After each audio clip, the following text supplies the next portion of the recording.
Hello and welcome to Be Indie Now, a podcast about independent game development. I'm your host, Tobiah Marks, and with me today is Terry Welsh, the founder of Really Slick. Hi. Tell me about Really Slick. Well, Really Slick is a website I started in 1997, I think, and it was just a hobby website. I made a bunch of OpenGL screensavers for Windows. Cool. And those got pretty popular, and I just sort of did those and updated them every now and then. And a few years ago, I decided to start writing a game as a hobby. So A fun hobby indeed. Yeah, and that was under wraps for a long time, but later on I started talking about it a little bit on the website, and July last year I went full time, and now that's my job. Awesome. What were you doing before that? I was over at NASA Ames doing simulators and stuff. Cool. For UAVs and helicopter cockpit displays and stuff. It's good graphics programming work. Very similar stuff. I mean, now's a really good time if you're going to do like the full-time indie thing. Like now it actually is viable for somebody to start a company and do it, and it's not just, a waste of time kind of thing. Like you can make money with it. You can have a successful company with digital distribution. You can go out there. What was the final push for you to go full-time into it? Was it just like the circumstances were right to start, or did you like always want to have your own company and do it full-time?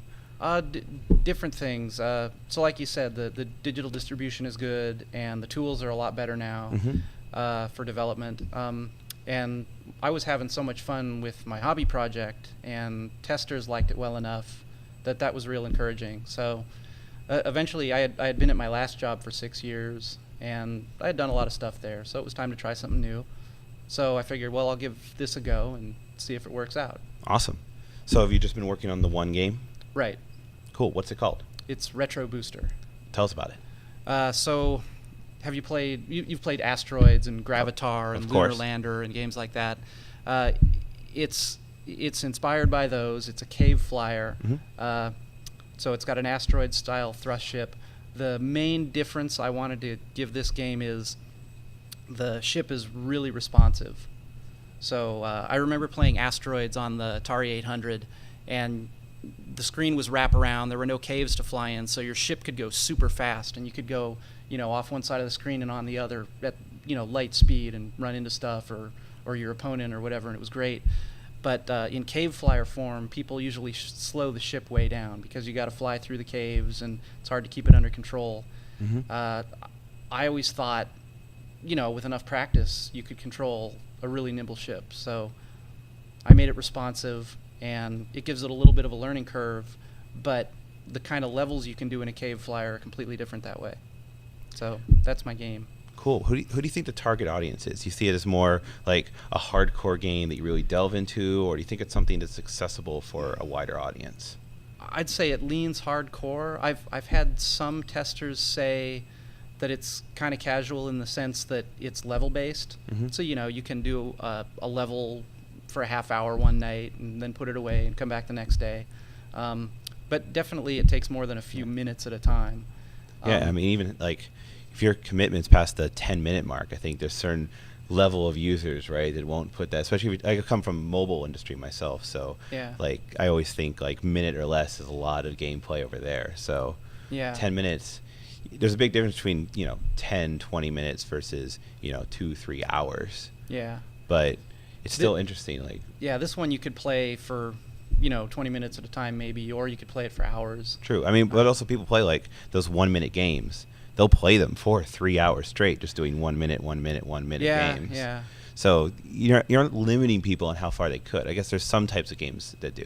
There's certain Farmville or other games have an energy limit, and after you reach that certain point, you can't play anymore. But that's a different kind of game than what you're talking about and what you've been developing. This one's hard to get a hold of if you just play 5 minutes at a time. Yeah. It's very much a skill game, and you have to develop your skill at flying the ship. So how long does it take you to complete the levels?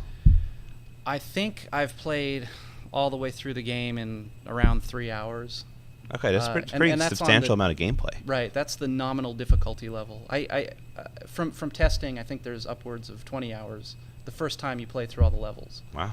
How much of that is like trying to get through one really hard challenge, and how much is this so much content to do? A little bit of both. There's more than 30 levels now. Some of them you can get through in just a couple of minutes. I think the final level, I could beat it in maybe a half hour if I'm lucky, because there's a really big battle at the end. Yeah. But then if you've never played it, there's puzzles to solve, and you don't know what to expect, so it takes much longer. I kind of like that format. It's like Super Meatboy is a game that's really, really challenging. I would not be able to give that to most people that I find off the street and have them beat the levels off the bat. But right, I still haven't beat all of them. Yeah, exactly. Yeah. But it's accessible enough and simple enough to learn that, okay, maybe I can do this early level, and maybe I can do this other one, and I'll play it over and over again. And I know Super Meat Boy has this cool mechanic that every time you fail, it showed you the route that you took when you failed. So at the end of the level, you get this very satisfying effect of all lives happening at once. Do you know what I'm talking about? Yeah, that's really good polish. The first time I played it, that was one of the things I wanted to keep playing it for. I just loved dying 24 times and then watching all my little guys jumping across the screen. Would that fit in your style of game, or are you going more for a longer form experience, not quick dying, rapid, more you need to get this right kind of thing? The lives in my game usually last longer, and you try to hang on. It's a survival game, really. Yeah, because you have both the shooting element and the flying element you're dealing with at once, and trying to save people, which ends up... And you're trying to dodge all the enemy fire and trying to stay alive, trying to eke it out till the end of the level. I've only played it a little bit, and every single time I was killing people whenever I tried to land. It's like, oh, I gotta not burn people when going down, because the jet from your ship will burn up the people you're trying to save. So it's an interesting risk reward of trying to land close to them without harming them. Yeah, well, like you were saying about Super Meat Boy, it's fun to make. If you're doing something wrong, it's fun to still make it fun. So. Yeah, as long as it's interesting. Right. So how long have you been working on the game again? Like approximately? Oh, I started in 2007, I think. But not full time. No, that was a hobby project, and it went way too slow. And I just did a little bit at night after work sometimes. Eventually, it was July 2012. I just quit my job and went full time, and I've worked on it most of the time since then. I took a couple vacations, but. So, what was the game like last July? Like, where was it at from a programming design standpoint? Was it like pretty much finished, or pretty much as it is now, or have you done a Last July, I had most of the big meaty pieces of programming in there. Some of them have been redone since then, and I had about half the levels, but they weren't as polished as they are now. So since then, I've doubled the number of levels, and I've polished it a lot and fixed up a lot of art and sound assets. And so you got kind of your core gameplay and your engine sound, and so then you've just been going full steam and I've making been the polishing game. The code since then, polishing physics and polishing the interactivity of the little humans on the ground and things like that. So what did you make the game in? C++. I'm using OpenSceneGraph as the rendering engine, which is more common in the VizSim industry, but it's a solid high-level rendering engine that sits on OpenGL, so I'm using that. Also SDL Mixer for input devices and windowing, and SDL for input devices and windowing, and SDL Mixer for sound. So why did you go the route of coding it all yourself hardcore as opposed to using one of the myriad of tools available now? I don't even remember all the tools I looked at when I started. I was really familiar with... Back then it was like Torque, right? It was probably one of your best bets. I think I looked at that one, and I know I looked at Ogre, and there were one or two others. But I didn't see a real advantage over using those over just a Frankenstein engine like I have now. I mean, I'm using a lot of really meaty open source pieces that take care of a lot of stuff, and there are two big tasks I'm doing that I might have gotten from an engine, and that's particles and physics. But I've done enough physics programming, and it's only 2D, so that hasn't been a real chore. And the particles... It's very impressive that you did your own physics, though. It's not too bad when it's two-dimensional, though. I mean, and also I wanted a lot of control over the details, because it's core to your game, so it makes sense that you want to be able to tweak I wanted a really good feel for the ship, so it is very core. And the particles, I wanted a really fresh look for that, because there's so many explosions in the game. So I just had an idea about how I wanted to do my particle engine, and it didn't look like that would be easy to do with another tool. I just wanted to program it in straight OpenGL and C++.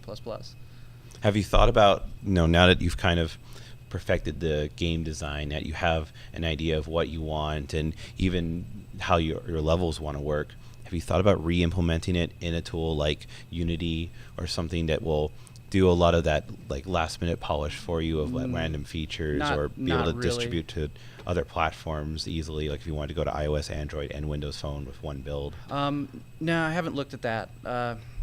It might help. Yeah, it might help get on other platforms. Right now, I'm not even concerned with tablets and phones, just because I think it'd be very experimental to make the controls work on a touchscreen. I think I'd probably end up with a very different game. So that's something to consider later. And as far as what's your ideal controller input? Is it gamepad I like or keyboard and mouse. You like keyboard and mouse for this game.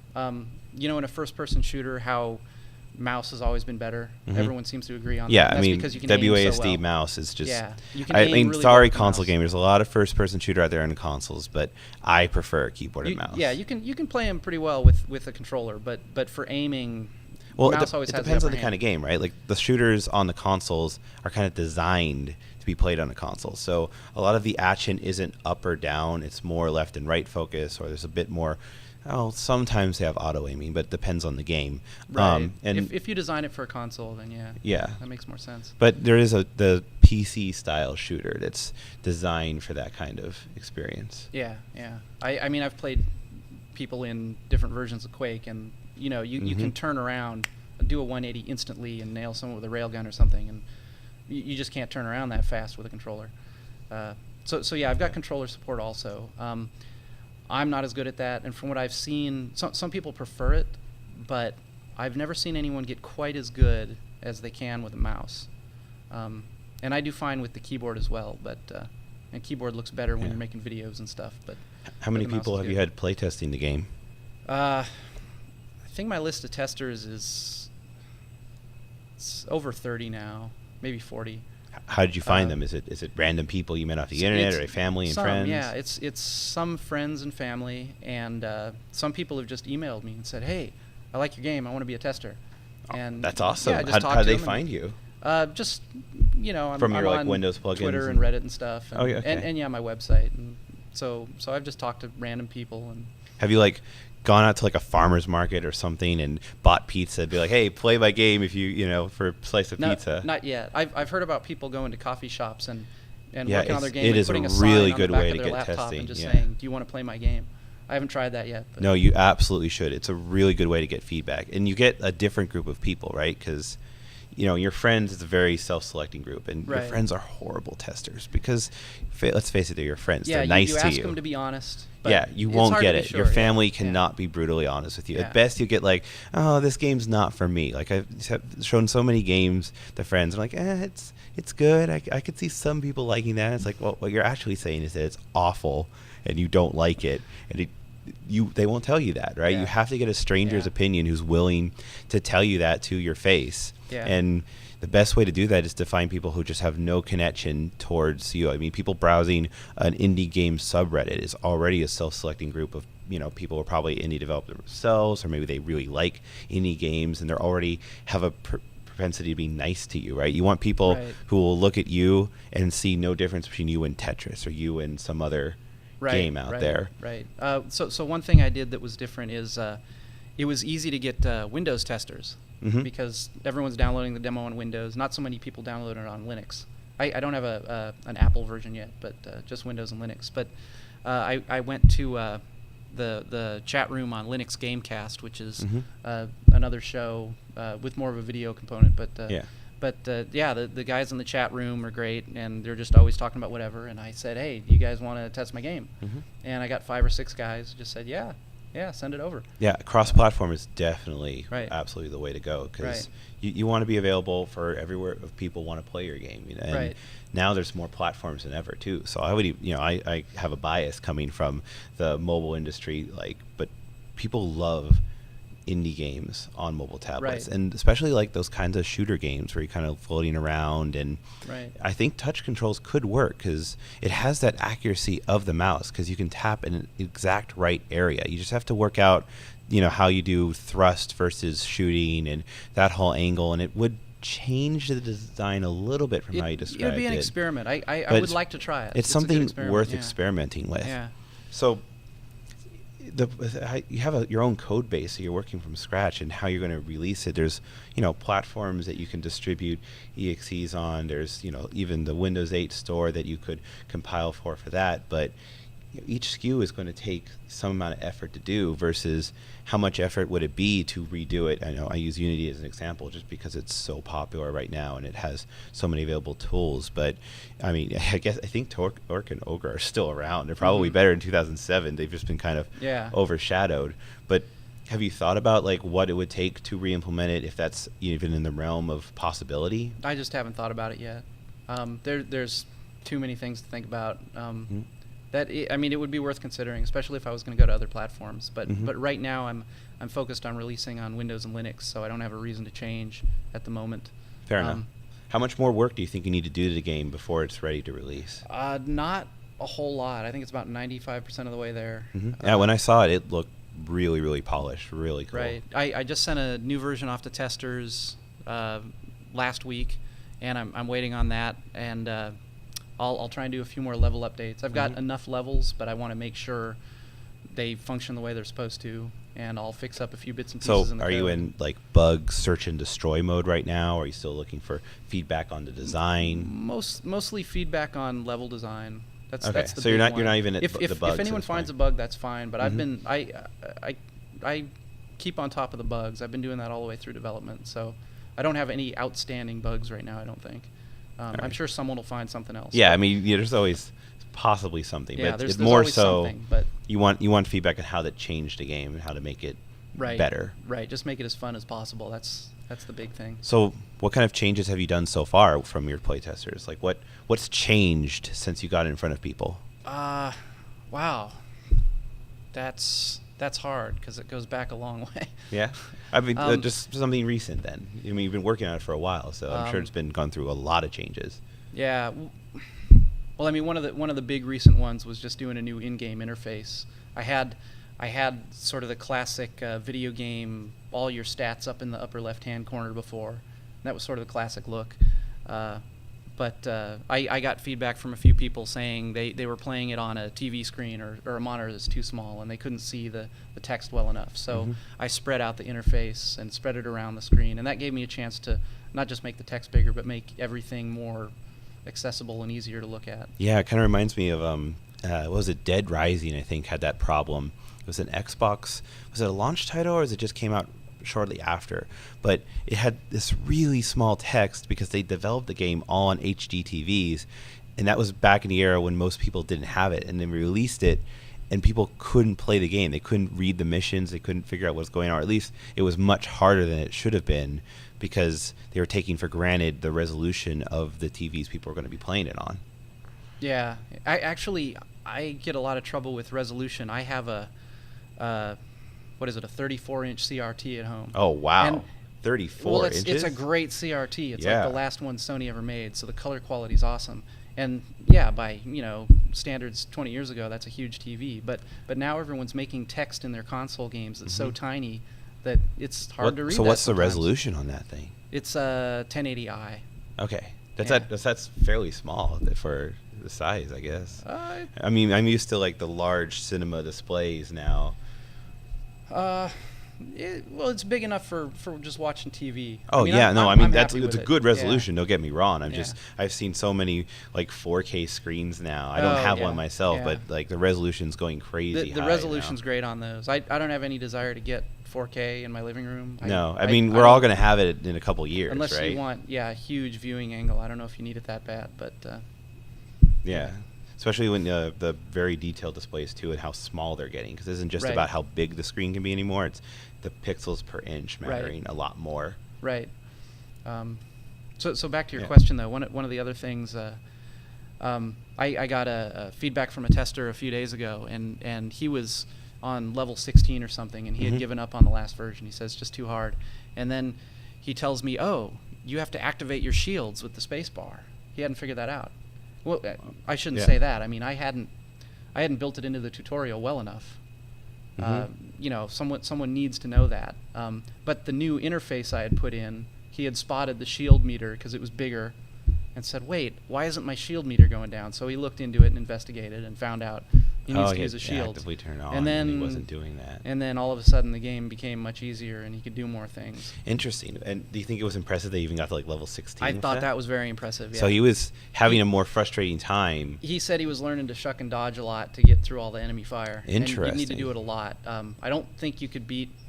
Well, I shouldn't say that. On the easier levels, maybe you could beat the game without shields if you really practiced. But on the harder levels... What did you change if you've implemented that to make the shield more intuitive in the tutorial?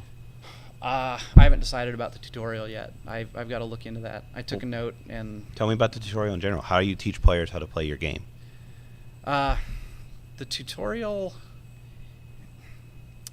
So it's built as just another level. Mm-hmm. It's like a simple level you go through, and you fly across little triggers, and text pops up and tells you about things, like rescue this person or destroy this enemy or pick up this power up and things like that. And yeah, I get the impression it's not as interactive as I'd like it to be to teach some things properly. Mm-hmm. For example, the shields. It talks about them a little bit, but that wasn't enough. So I think I need to do a little bit more in some cases. It's intentionally kind of difficult, mm-hmm. just to set the tone for the game because it's a survival shooter. I don't want it to just let you go through everything without running into walls or anything. I want you to get the feel for... Yeah, I mean, you gotta have that fine balance of you don't want to make the level too easy, but you have to do something where it requires use of that mechanic to get to the next area, right? Like if you have, actually go up to be able to go through this door, actually be able to maneuver, through a zigzag to be able to get through this area. And then right after that, you can have a bunch of enemies you have to fight. If you throw like multiple things at once, even if they learned it in that moment, they'll likely forget it because they only learned that one thing out of the three things they were supposed to at that given moment. Right. So I don't know what you can do to require they use a shield. It'd be pretty easy to change some things. So mm-hmm. you'd need to do certain things to open doors and stuff like that. Mine's more freeform than that right now. And I know there's a lot of text in your game too that's relating to tutorial stuff. And so the more that you can reduce that reading, the more it's going to be intuitive. Because like you can have words. Words are not a bad thing to also include. But the less words, the more accessible it's going to be, and the more easy people are going to learn. Like if they don't have to read, it just shows that you have a good tutorial. Well, one thing I've learned as a developer, and this isn't true of everyone, of course, but you have to assume people aren't going to read. Exactly. Because some people just won't read anything. Mm-hmm. I don't know what percentage it is, but you kind of have to assume it. I based on pure conjecture and my own feeling, probably 99%. Right. I try to read stuff, but even but I still find myself getting caught up in what's going on sometimes and not reading or clicking through things. Yeah, it's not a matter of not being hardcore in the game or not liking to read or any of those other factors. It's just that when you're in the situation, like you don't want to sit there and read while you're in the gameplay. It's one of those things like in a Braid that kind of held me back from getting really into it was how the story versus the gameplay had this just huge divide. It was like part novel, which was interesting novel, and then part gameplay. And the way I went through that game is I just ignored all the text, had fun with the game, and then my second playthrough, I sat down and read it. Right. I read the text, but I still liked it better as a puzzle game than a story. Yeah. Do you have a story in your game, or is it more action-y? It's a very simple story, and the story is there just as an excuse to change the structure and the look of the levels, which is kind of how they did it in a lot of old school games. Yeah, that's what I was going for. You don't need to have a huge depth in a story to necessarily even be a good story. I mean, one of the great examples of this is my favorite story game of all time is Half-Life. I love Half-Life so much, and if I tried to pitch Half-Life to someone who's never played a game before, all right, get this. Aliens invade, and you're a dude, and here's the twist. The government is in league with the aliens.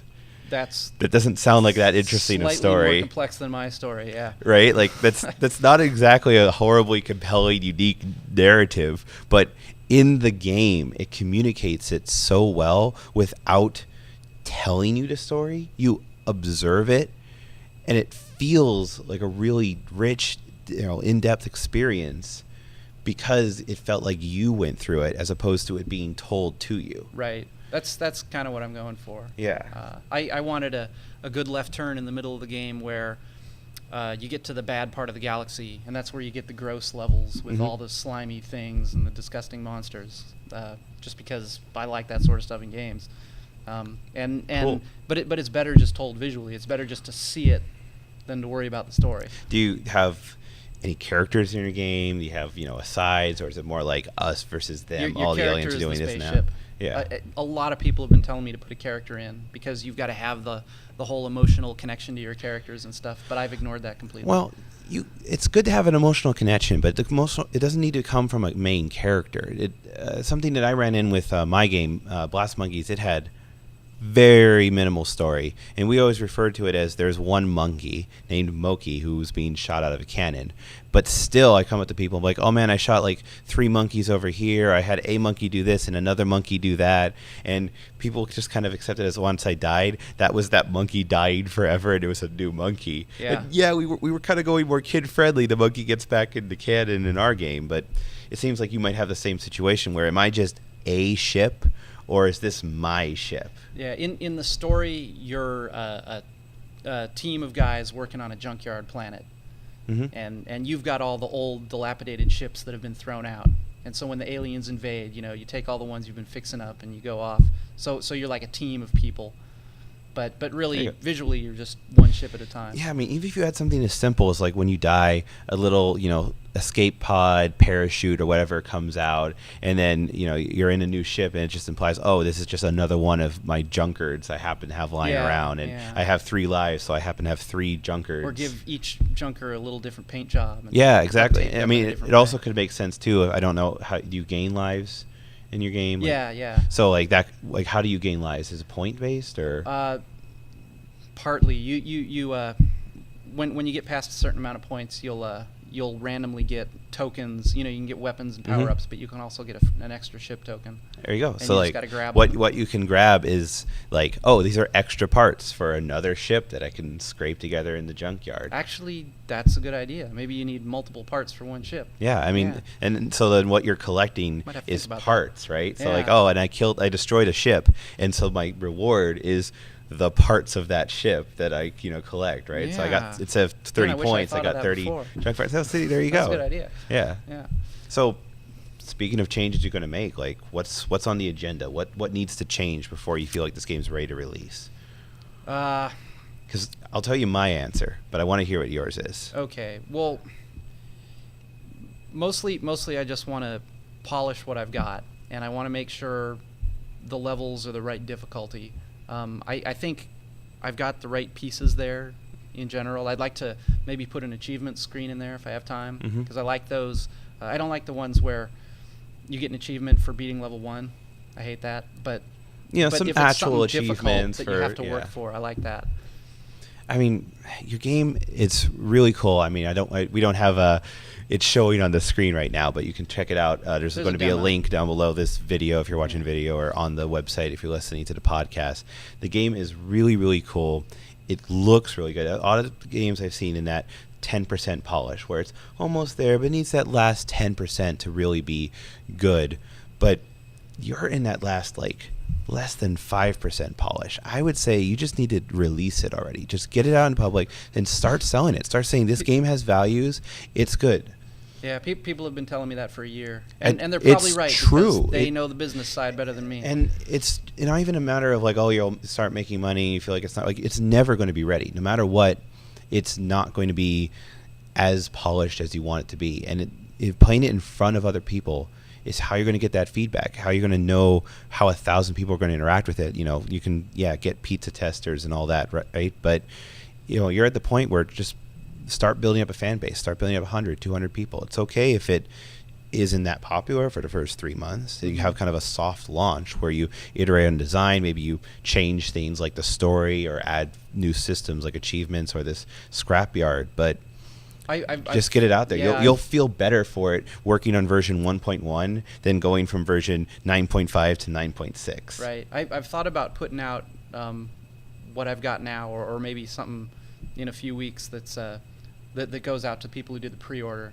Mm-hmm. That's a possibility. I haven't decided on that. So though. have you taken pre-orders at this point? Or are you Just a little bit. Yeah. How much are you charging for the game? The full price I've set at 18, and the pre-order is 12.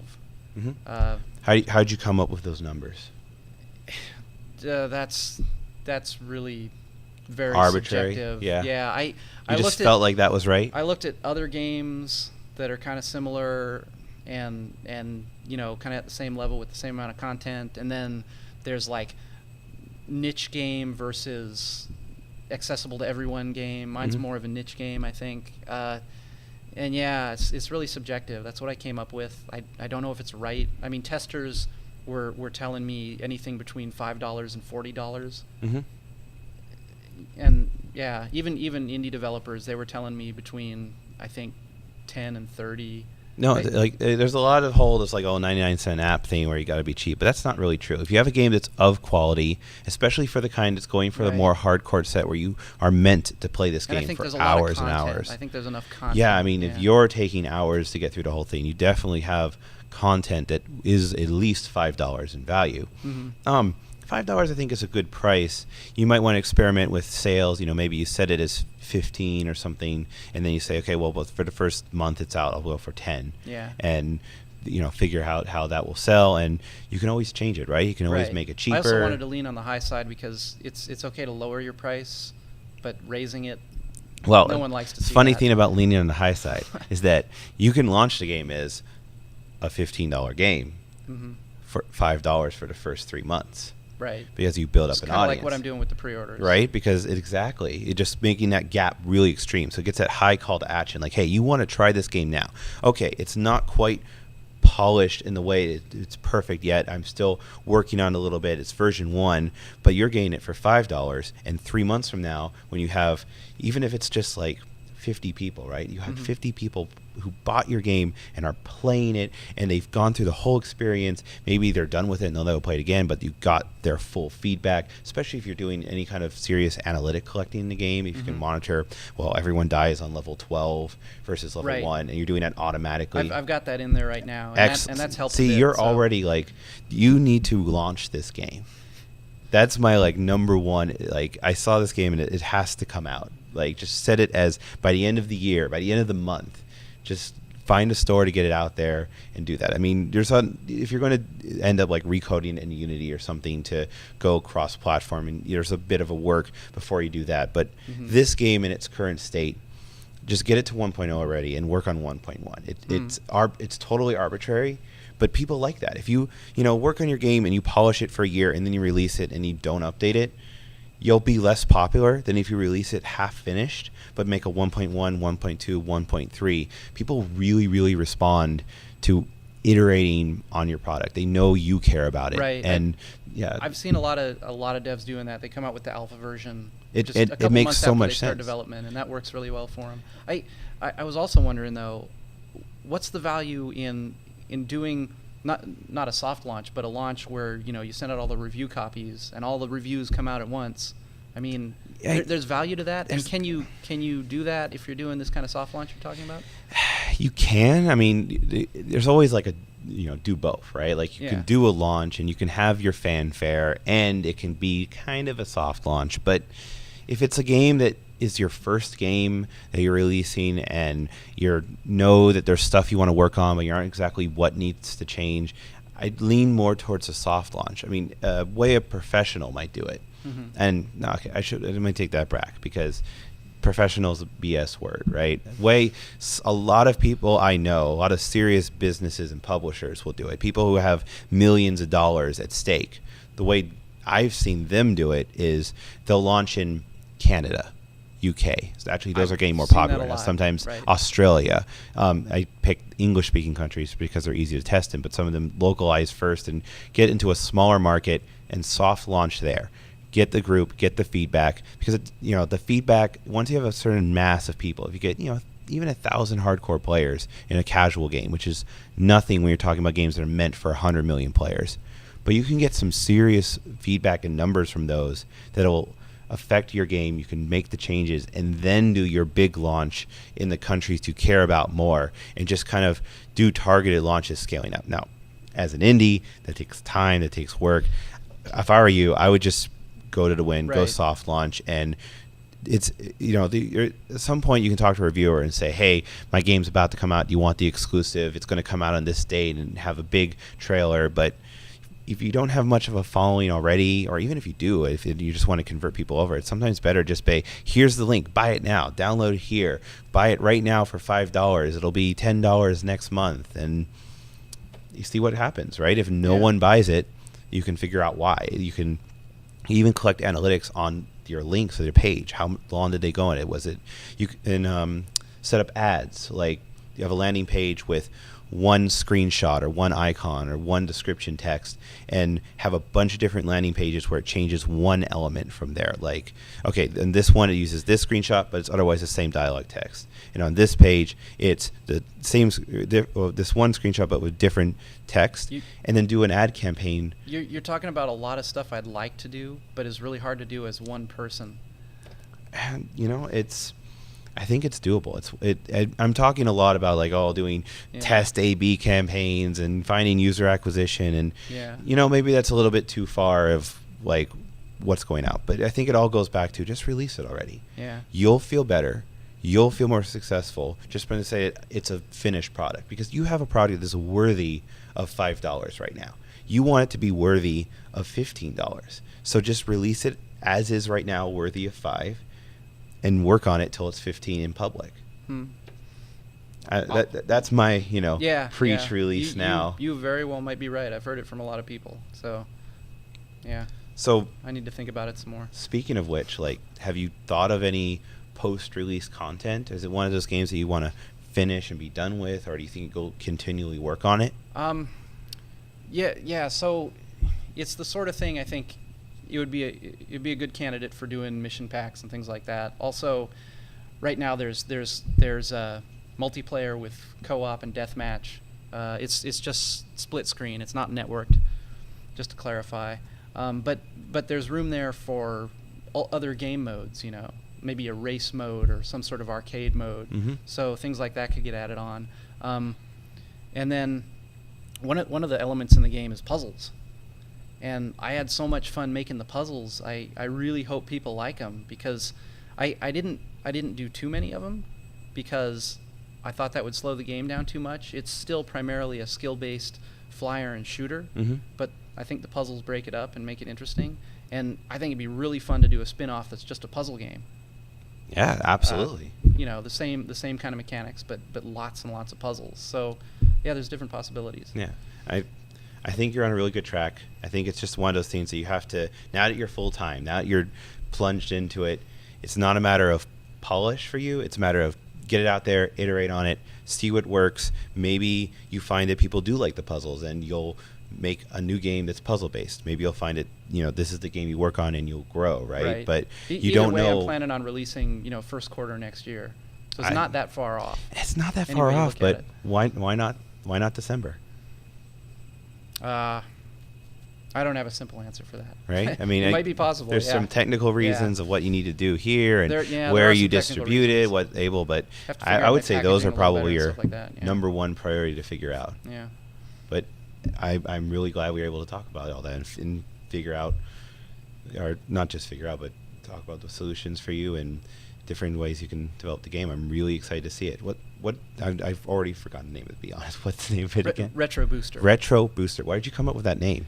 And you saw me sitting there oh my God, I forgot the name. It's sort of a dual meaning. One part of it's because you can thrust backwards. Mm-hmm. So a traditional asteroid ship, you can rotate left and right, and you can thrust forward. This one you can thrust backwards, which is useful if you're in a really serious bullet hell battle. Have you thought about comparing the market, other games might be called Retrobooster out there, or if I looked for the name. Yeah. And there's too many things using the word retro now. Yeah. In retrospect, maybe it's not too late to change it either. Use that, but it's not too late. But I still like the name. Yeah. And it also it's got some old school feel to it, so the name fits in No, that sense it's too. not a bad name. It's a good ring to it. Yeah, and I still just like the sound of it, so I'm gonna stick with it. Retrobooster. You got like retrobooster.com? Yeah. You do? Excellent. Yeah. That's good. And it's pretty easy to spell too. RETROBOOSTER. Yeah. I type in retro to Google, and I think it comes up with Retro City Rampage, and I'm gunning for that. I want to get on that list. You want that nice SEO spot. Yeah. I mean, that actually, that's actually a great point. That might help you in sales, because people, I'm sure, in app stores will search for retro because they're looking for that style of game. And if that's a keyword in your title, that probably will help you. Right. But it might not be what they're looking for, because I don't have 8-bit graphics, and oh yeah, that's true. It depends on what kind of retro. It's not as hardcore retro as some people are looking for, maybe. Interesting. Yeah. But I guess that's more, testing and getting it out there. Yeah. Like, what kind of games do you play normally? Like, what have you been playing as inspiration as you develop, or just, what have you been playing for fun? Well, I don't get enough time. I wish there was more time to play, but yeah. Lately I played some Portal and some Full Bore. Full Bore is by some local devs. They didn't pay me to talk about their game. I haven't played Full Bore. Tell me about it. It's a puzzler platformer, and you're a boar, and you just jump around on all these platforms, and the puzzles are good because they're harder than the average puzzle game. You've got a lot of different blocks you push around. You have to figure out how the blocks interact and stuff like that. What platform is it on? Windows? I think that's Windows, Linux, and Mac. I'm pretty cool. sure. And then I played Portal recently because I always wanted to play it. Yeah, the original or 2? The original. I had played 2 before, and that's a really good game. You started with 2. Yeah. I played some co-op Portal 2, and the puzzles were good. Some of them were pretty tough. Oh, yeah, Portal 2 is fantastic. I liked Portal a lot. It's really clever, but I wish the puzzles were harder. Yeah, it is a fairly easy game, but it was very revolutionary. Yeah, do you know the story behind Portal? I've kind of forgotten it. That was a long time ago. Yeah, that's a whole nother story for a longer scope. But the summary was, it was a bunch of college students made this game called Necular Drop, I think it was, or something like that. Narbacular, or yeah. And they were selected. They were showing off at the Indie Games Festival at GDC. And the way the story goes is, right then and there, they got bought by Valve, and they got picked up to remake the game using Valve's engine. And they had the new Portal story. It's the same game mechanics, but better graphics, better world. You got a writer in, and they thought, this is just an extra little thing we'll tag into the orange box for our Team Fortress 2 / Half-Life 2 release. It'll just be just a little extra goodie they'll throw in, and ended up being the best-selling one of that box, probably by numbers by now. It's certainly one of the most critically acclaimed games of all time, and it's a pretty fantastic it had some rags to riches story. Really, and then Kim's off in her own company and did what was the game? Quantum Conundrum? Is that what that's called? I think that's her latest one. It was good, I haven't finished that one yet, but I've been playing it. Okay. Honestly, not liking it as much as Portal, but it's still a really good game. Lately I've been playing Pokemon. There's other games I should be playing. I have a huge list of games I want to play, but I have the new Pokemon's out, and it's so good. And then it's even worse because I have coworkers who are playing it, so I want to get more badges. And he's way ahead of me in badges. I have 3 still, and I think he's probably past the 6th gym right now. So it's it's hard to find a time, as you're saying, but I try to make the time. It's important to play games because you have to know the language of what people are doing. I find myself wishing I had time to play more, especially in the genre that I'm writing. I would schedule it in. It is legitimately work to sit down for 30 minutes a day and play a game and try it out. I downloaded Continuum a month ago just to try it, because a lot of people saw my game and said, "Oh, this is like Continuum." Yeah. So I wanted to try that out. There you go. It's one of the ones in that genre I'd never gotten a chance to play. And it's really good to find that, to know what other people are doing, what worked for them, finding their story behind the development. So absolutely. Yeah. So, all right, where can we find more about Retrobooster? Where can we find more about you? You can go to retrobooster.com. Excellent. And you can download the free demo, and you can vote for it on Anyone Greenlight, can download which it? would help.